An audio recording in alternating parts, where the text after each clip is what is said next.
What's going on? Happy New Year. I'm Blake Murphy. Welcome to either the last Raptors Extra podcast of 2015 or the first Raptors Extra podcast of 2016. If you're listening to this on New Year's Eve, maybe you have kids, maybe you're babysitting, maybe, this is on in the shower because Will and I got it like that and We got sultry voices. I certainly don't have that. But here we are. You're probably listening to this on New Year's Day, very hungover, in which case we'll keep our voices down. Or you're listening to this some other time over the weekend. Realistically, the listeners for this show is probably a very small number, so we can just do what we want. William Lou, thank you for joining me. How you doing, buddy? I'm good, man. Thanks for that distended William. That was good. It's very smooth. I'm good, man. That's your name, man. That is my name. It's kind of your name. Yeah, it's not. It's kind of my name, as in it's not officially legally my name, but the other one sounds a lot like what's that movie? Steve Zissou. Yeah, that one. That's alright. I got a weird thing too. The name I go by isn't my legal name either, so yeah, we're in the same boat, man. I mean, I know your real name. I don't want to expose it, but my real name's actually Justice. It's what? It's not, but oh, okay. How ridiculous is it that Justice Winslow has that name? It's kind of great, although he kind of has it misspelled. Yeah, a little bit. Justice. Yeah. Chris from D-League Digest and I don't know if I should say D-League Digest or Upside and Motor. I forget which one he writes for more. Anyway, we trade all the time, just ridiculous D-League names we come across. And I told him I'm gonna have him on the podcast one time. We'll do an all 905 podcast, and we're just gonna say a bunch of D-League names, and the other person will guess whether they're real or not. And Justice Winslow would make it in there for sure. Yeah, I mean, that sounds like something that a lot of people would not be interested in. Nobody. I'm sorry, Blake. I would listen to the podcast. I listen to all the podcasts that we produce and make. Speaking of podcasts. Yes. Man, how good was Kyle Lowry on the low post? Excellent. Wow, what a transition. Yeah, he was excellent on the low post, man. At least what I find, he's not the best of speakers, but Lowe really got into a nice conversational flow with him.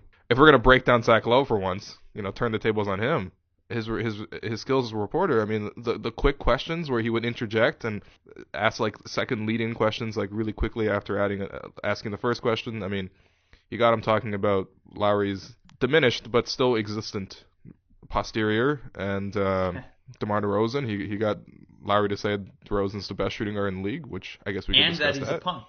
And that he's a punk. Yeah, jokingly, of course. They love each other.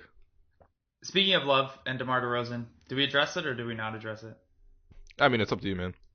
Yeah, I don't know. If anyone's listening to this, they already know what's going on anyway. I'm probably going to talk to him Sunday, so hopefully we'll smooth that out. As far as I know, nobody actually cares. He's almost surely forgotten about it and forgotten about me already. And he had a great game against Jimmy Butler. DeRozan, terrific game against the Bulls, a phenomenal game against the Wizards. He is probably going to win Eastern Conference Player of the Month. Him, John Wall, and LeBron James all have very similar stats.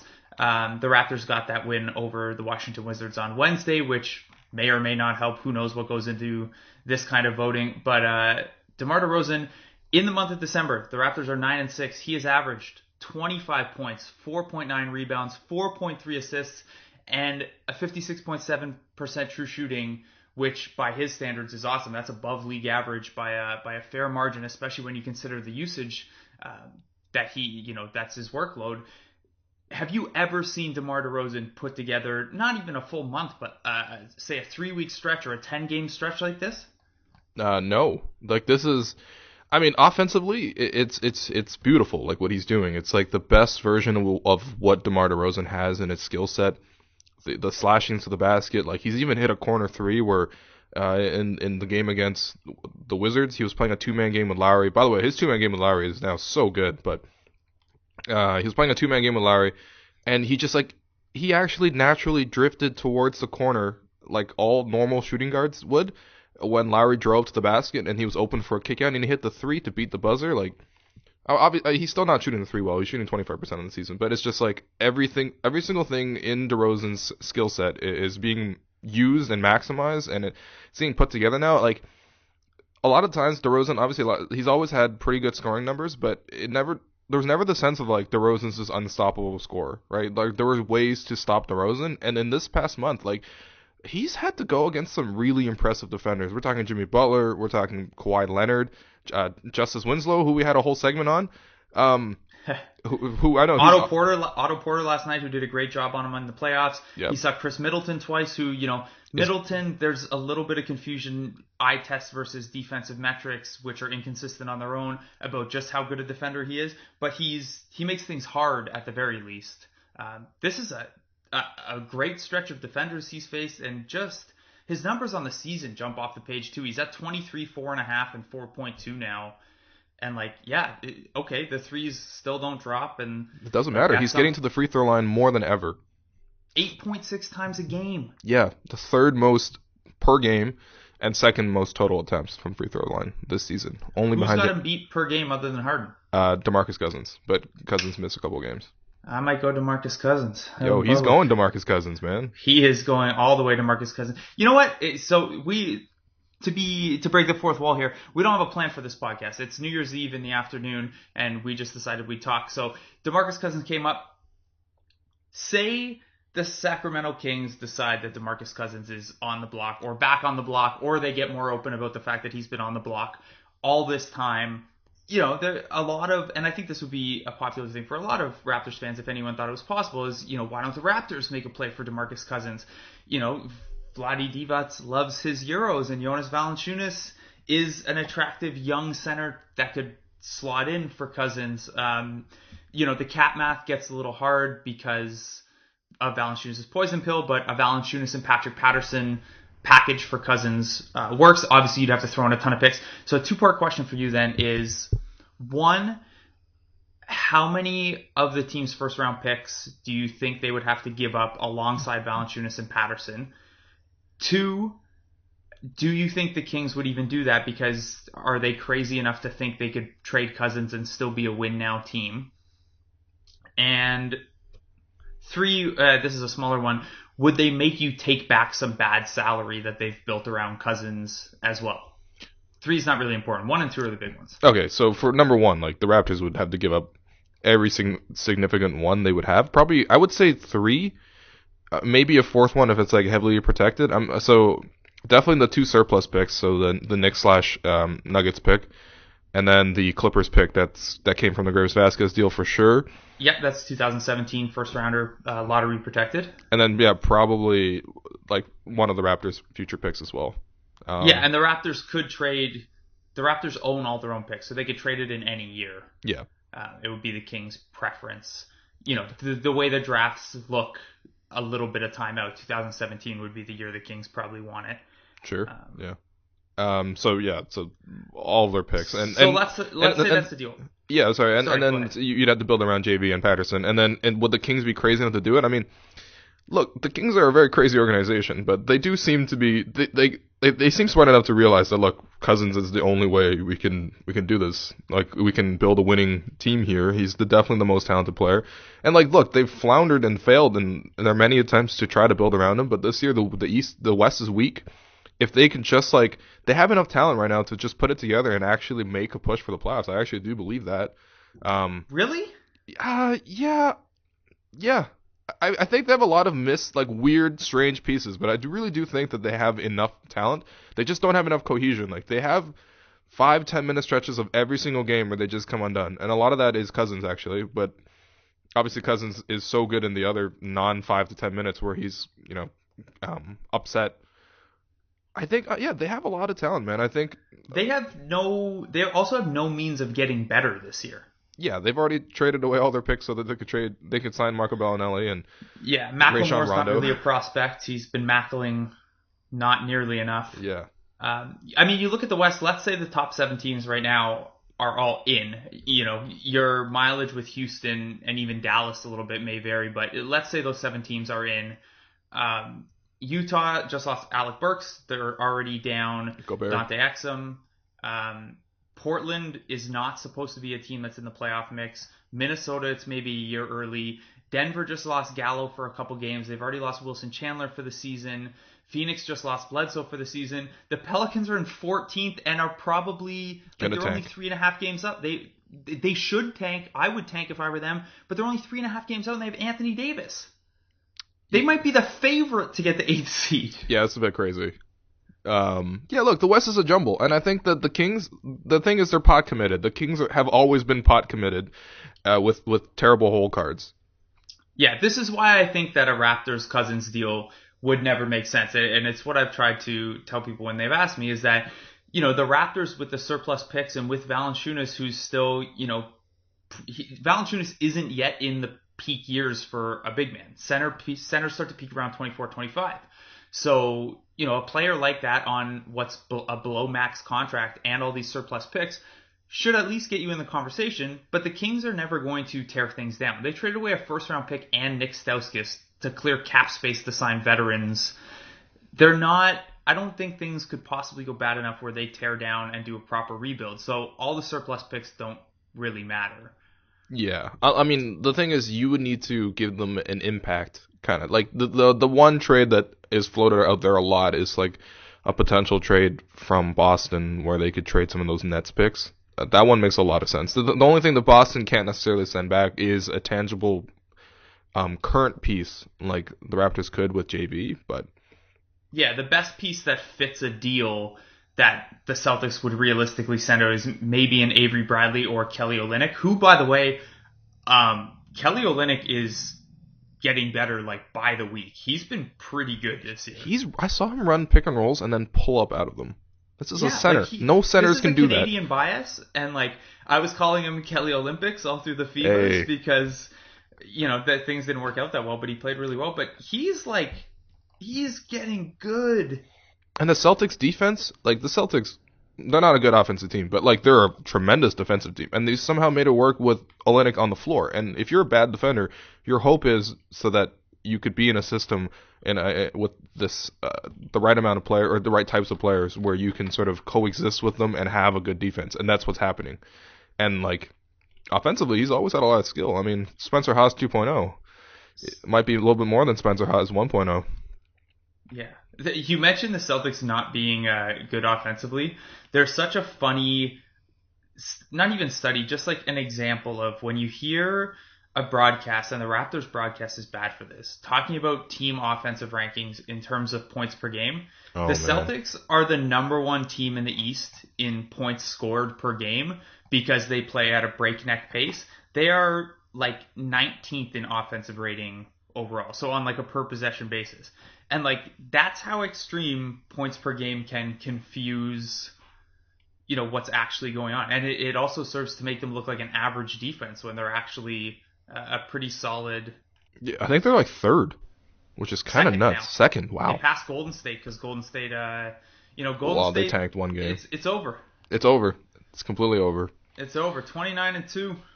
Klay Thompson overrated. Worse than DeMar DeRozan. What did you think of Lowry saying that DeRozan was the best shooting guard in the league, and then sort of qualifying that with at least top 3?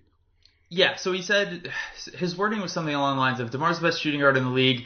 If you don't think he's number 1, he's at least top 3. And Lowry didn't say if, he said when. I would say if the threes start dropping, then DeRozan is number 1. I would probably agree if DeRozan had a 3-point shot, he would be, up there. He's the issue for me is that DeRozan's an average defender. So that, I think right now Jimmy Butler's maybe the best shooting guard in the NBA. Yeah, it depends on how much you think of Klay Thompson, and like his splits with or without Curry are very drastic. Like with Curry, his true shooting is like 65, and without it's like 55. Yeah, he fits the Warriors system, and they probably couldn't do what they would do as well without him. But also, could he do what he does outside of that system? I don't know. It would be interesting if he went to Minnesota, because obviously there was the Kevin Love rumors, and at the time I remember I wrote something on like how much better is Klay Thompson than like say Wes Matthews, and this is obviously pre-injury Wes Matthews, and like it wasn't that different. Obviously he was being misused the way Mark Jackson had him posting up all the time, but yeah, it's hard to frame his skills outside of the the system, and like you could say that about almost any player, but at least with DeRozan I feel like he's a little bit impervious to those effects, because like even though the Raptors do run a lot of sets to maximize DeRozan, I think that he could probably do that regardless of the team or situation. Yeah, DeRozan could put up these numbers on any team that didn't turn him into a spot up guy. Yeah. I think Jimmy Butler's the best two-way shooting guard. Hmm. James Harden's offense is so elite that he might get best shooting guard overall just based on that. He was the runner-up for MVP last year. The players voted him MVP. His defense has slipped back closer to where it was in 2013-14 this season than where it was in 2014-15. But, Butler and Harden, to me, are at the top. Thompson, he's tough because, evaluating within the system. And then DeRozan's right there. It's a bunch of guys then who you're saying, yeah, but this, or you're arguing on personal preference. Nick Batum has played mostly at the 3, but some people qualify him as a shooting guard. He's a Manu 3. Ginobili is playing 19.8 minutes a game. I love but Manu. He's been awesome. Chris Middleton, depending on how you evaluate his defense, he's getting better. If you're defensive RPM. Basically, Yeah. It's defensive RPM that thinks of Chris Middleton as all-world defender, basically. Which he's a very good bad defender. This year. Oh, is he? Oh, okay, that's weird. Yeah, he's Last year minus he was 1.3 right now. Yeah. Okay. So that shows you Dwayne all Wade. you need to know Dwayne about. Wade. Yeah, Dwayne Wade's. So this is the thing. I think you would be comfortable saying DeRozan's top 5. Mm-hmm. I think he's an all-star. Yes, definitely. I think Butler's the only two guard that's definitely been better than him in the East this year. And even then, they've been almost the same offensively. Butler's just, when we talk about these things, we vote all-star. A lot of people only look at offense, but as a tiebreaker, being an elite perimeter defender is a pretty good tiebreaker for Butler. Yeah. So I don't know. I thought Lowry, of course he's going to say that he's going to go to bat for his guy, and it's great that they do that for each other. And DeRozan's been pretty good all year, and he's been awesome in December, and he should be on the All-Star team. And whether you say he's the third best shooting guard or a top 5 shooting guard, he's a good shooting guard, and he's going to get that max money. And if he plays anywhere close to the level he's played at in December, I'm fine with that, man. Like, Exactly. It's taken me a little while to come around on it because of the dollar value, but you're not spending that money on anyone else. There's not another guy out there that's going to come in and take that role on. And it's just going to be wasted money otherwise. And this team's shown they can have success at both ends of the floor with DeRozan playing this role. And, he's a guy who the franchise is high on at a personality level. There's some intangible value to having, a franchise guy who's going to set all your records and who's been there and wants to be there and is an ambassador for the team and stuff like that. And, the max for him is probably going to be market. And if he plays anywhere near this level, it's a fine. certainty. Yeah. He's a number 1 shooting guard in terms of giggles. Like the way the laugh. Did you hear his laugh after Lowry clowned him? It was so That's good. good. It was like a solid 13-second laugh. After 38 pump fakes. Yeah. That's a good one. As Kyle Lowry called him on the low post, he's a bad shot maker. He definitely is that, and it's better now because I was actually going to say though the pump fake thing it's funny to me because I feel like this season DeRozan's getting into the set a little bit earlier, and when he goes into his so he's usually at the 3-point line, he attacks, he gets to about the elbow area, and then he'll go up. His first option is always now to go for the foul, and then sometimes he doesn't necessarily force that shot anymore. He will pass it back out, and the Raptors are doing a better job of giving him that outlet, and I think that's reducing the number of bad shots he would get. Because a lot of times last year, it was he would get into that position 6 seconds or 5 seconds on the shot clock instead of 10, and then you really don't even have an outlet option. I think that's helped his efficiency a little bit. Sorry, that's went from giggles to pretend analysis, but... Yeah, well, not pretend analysis. It's smart analysis. It's just, visual analysis on an audio medium. Yeah. We're running a breaking it down post, or at least a screenshot of something. But well, I did do a breaking it down from the Bulls game and just some of the ways that they mixed up the way DeRozan was attacking. I love the way they get him the ball. It basically amounts to a triple screen. So Lowry will dribble handoff to Scola as DeRozan comes out of the corner in semi-transition. And then he'll go around a Lowry screen, he'll get the dribble handoff from Scola, and he'll go right into a Biyombo or Valanciunas screen. So it gets him from the strong corner to the far side elbow, and almost a guaranteed switch onto a big man. It's good. It's not particularly complicated, but it's a really nice way to at least get the defense moving and making guesses and choices early in the shot clock in semi-transition. So yeah, and look, it also having him come off screens and stuff, it mitigates I would still say his handle is a bit substandard, but now he's no longer needing to take like 5 or 6 dribbles to get into his attack. He like has the ball. He's dribbling uninhibited mostly throughout the 3-point line as he's going around these screens, and then he gets to take 1 or 2 dribbles and he's already attacking the basket. And that helps a lot more than if you just run him through a normal pick and roll. Which, by the way, his normal pick and roll stuff, he's gotten really good at actually like collapsing the pick and roll, collapsing the defense, and then finding like kicking it out to the corner. He's gotten really good at jumping and then finding whichever corner is open.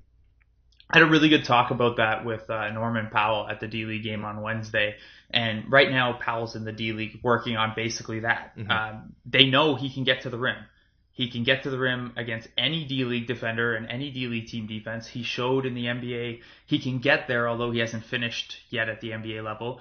But the thing they have been working on is passing off the bounce. And I talked to him a little bit about, you've seen DeRozan go from a guy who averaged almost no assists all the way up to now averaging like 4.5. And he said, this is, sometimes people say, why aren't these guys in the D-League all the time? And why are they coming up and down? Well, being able to watch DeRozan up close and when he goes to the bench or he does something in practice and being able to ask him what he saw on a read and why he did certain things, there's value in that. And Powell spoke at length with me. I'll have something on him probably in the new year. I want to talk to DeRozan about it too. But yeah, he like how valuable that is to have a guy who's learned how to distribute off the bounce like that and his decision processes and what he's seeing and stuff and teaching that to the other guys. And the Raptors have 3 very intelligent ball handlers in Lowry, Joseph, and DeRozan who can, help teach these guys. And for as much as Powell and Wright aren't playing and that frustrates people at some times, those are a couple of pretty good guys to be sitting there watching and learning from. Yeah, for sure. For sure. Let's do some New Year's stuff. We're already surprisingly 23 minutes in, having had no plan. Before we do New Year's stuff, another segment on TJ Ross and his continued breakout. He attacked off the pick and roll yesterday, went into the lane and dunked. You know what? It's a great segue into the New Year's stuff because I tweeted when it happened. Here on December 30th, I give you proof that we can all become better versions of ourselves in 2016. Like, that's what that TJ Ross highlight shows. He's been good still, man. He had the Chicago game where the whole bench turned in a bit of a stinker, but I thought he still played okay defensively that game. He's been good for a while now since Carroll first hit the shelf. It's encouraging. I mean, yeah, and in his last 13 games, he's up to 11.6 points. Okay, that's not that. 43.7% from deep on 5.5 attempts. Like, if you're hitting over 40% and if you're shooting a high volume, that's very impressive on 3-pointers. And you know what's not impressive? What? Hitting 0% on a high volume to the point that you start attacking non-closeouts when you have open threes because you're so scared to shoot a 3. Oh man, who could that be? The man with the slingshot, not the trebuchet, the slingshot. No, not the trebuchet. That's Amir Johnson. That's Amir Johnson. Oh my god. I miss Amir so much, man. 3-point. So do I. It's nice that he bounced back from the plantar fasciitis so quickly. Yeah. Anyway, okay, New Year's stuff. Any just general New Year's thoughts? Well, we can go a little sports filled here if you want. We're going general New Year's thoughts? Okay. Yeah, okay. I mean, I mentioned this in the podcast that I do with Arun. Called The Defeated. The Defeated, guys. Listen to it. Episode 4 is out, although I have yet to tweet it out. Where can they find that, Will? On SoundCloud, baby. On SoundCloud and my Twitter account. Go to @William_Lou.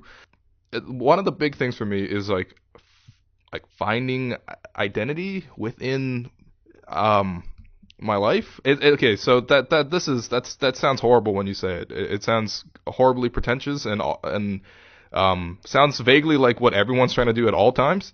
I just mean like specifically culturally, because in the last 2 months or so, I've been trying to really sort of connect with like my roots as a Chinese Canadian, and it's kind of weird because as an immigrant, it many times you feel like you're between two worlds, and it feels like there's not too much of a firm ground for you to ever stand still on for quite a long time. So I've been actually talking to a lot of people who have emigrated and they're older now and they've built a life here, and just seeing how they manage to do it and what places they can find to sort of enjoy that community and also enjoy that sort of existence between those two worlds. I think that's That's it for me. It's very it's I would say it's esoteric and also superfluous, but I think that it's something it feels important to me. So that's my goal for 2016. Big goals, man. Big goals. Finding your identity. That's all that matters, though, man, is that it's important to you. And like, I'm not one for New Year's resolution because I'm of the mind, you should always be trying to Just get. go do it. Yeah, you should always be like, you shouldn't need a day. You shouldn't need a fresh arbitrary starting point. As much as that can help, especially mentally with some stuff. It is physically turning over a page in your calendar or your planner or whatever. It's the Earth making one rotation around the sun. Yeah, and some people, there's value. If people find value in that, that's great. I'm not going to set any resolutions. There are some things that I would like to do better in 2016, but I should have done better with them in late 2015, and I'll probably have to do better with them in 2017 too. Yeah. In terms of your personal thing, like those are the kind of resolutions that I like were I to make them. That there's not, it's not I'm going to lose 10 pounds by this date, which is, measurable, and then you accomplish it, and then it's done and it's nothing, or you don't do it and it's no big deal. This is a more it's a development. It's like exactly. It's mental development. That's what it is. Yeah, you're not checking something off a list. You're growing and changing as a person.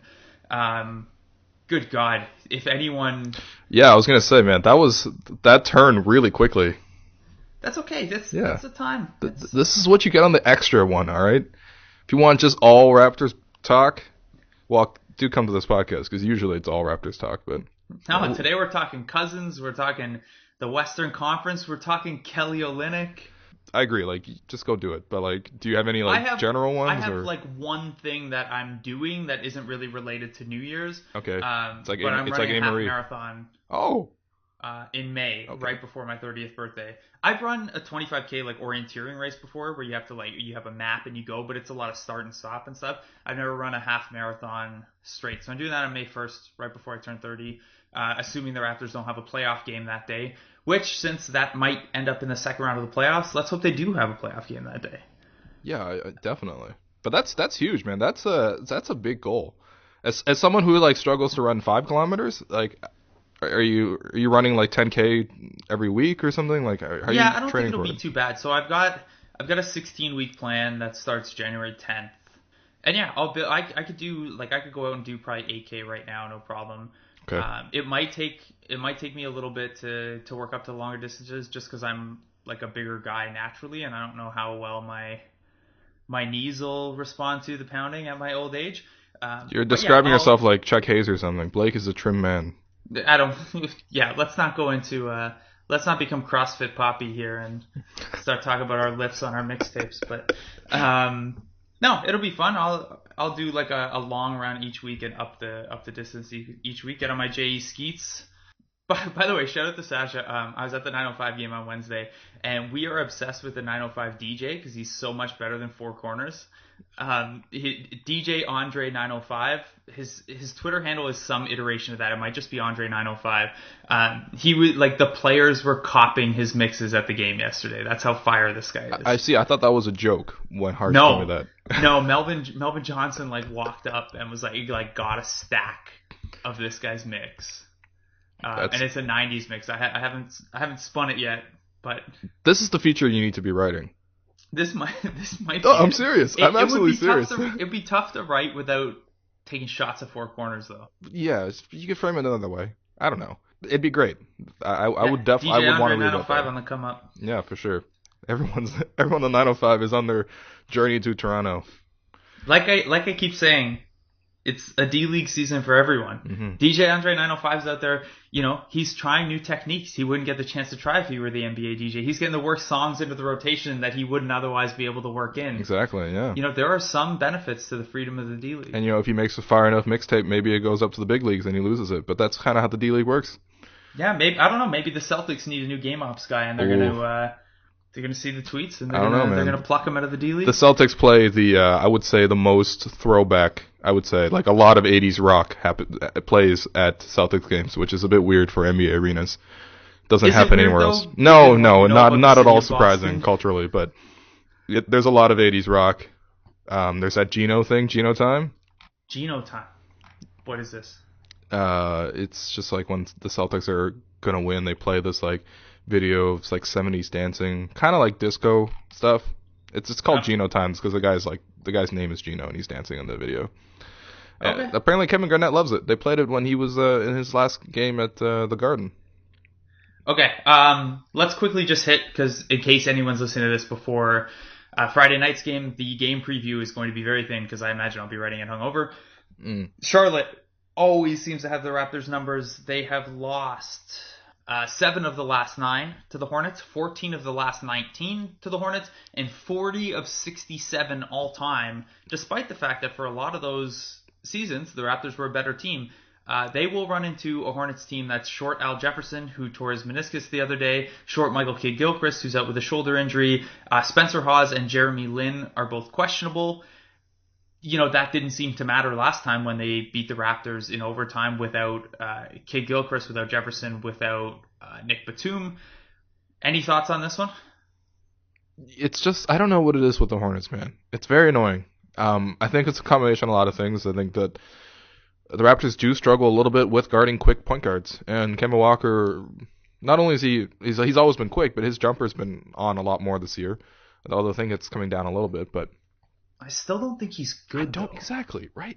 I don't think the Hornets are good, but like I don't know, man. The Hornets are good because Steve Clifford is awesome. Yeah, no, for sure. But like seriously though, in his previous 2 seasons, they've had an upgrade in talent this year for sure, but not enough so that like, okay, we're gonna jump from the 27th, 25th offense to the like a top 10 one.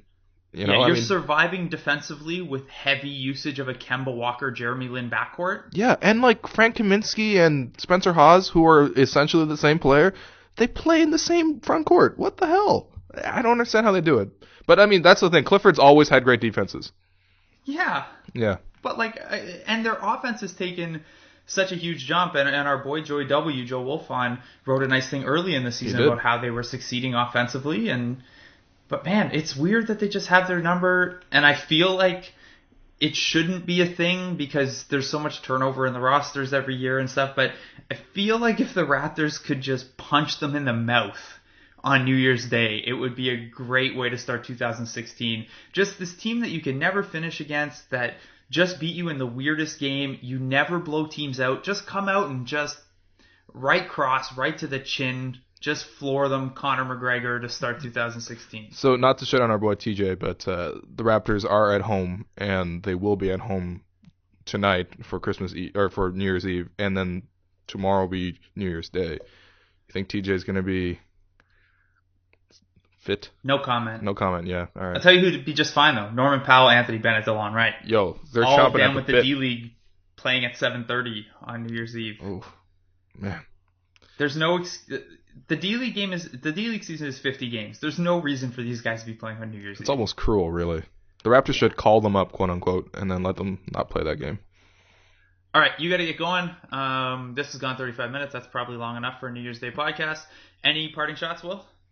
Nah, man, just everybody, Happy New Year, guys, and thanks for listening to this extra podcast. Let us know, obviously, like, just give us feedback on, the direction of the podcast. We're hoping to differentiate it a little bit from the other 2 and soon to be 3 other podcasts that are on Raptors Republic, but yeah, just thanks to everyone for listening, and Happy New Year to everyone, and let us know what we can do better. All right, you have yourself a Happy New Year's. Everyone listening, Happy New Year. Thank you for listening, and check back every Friday.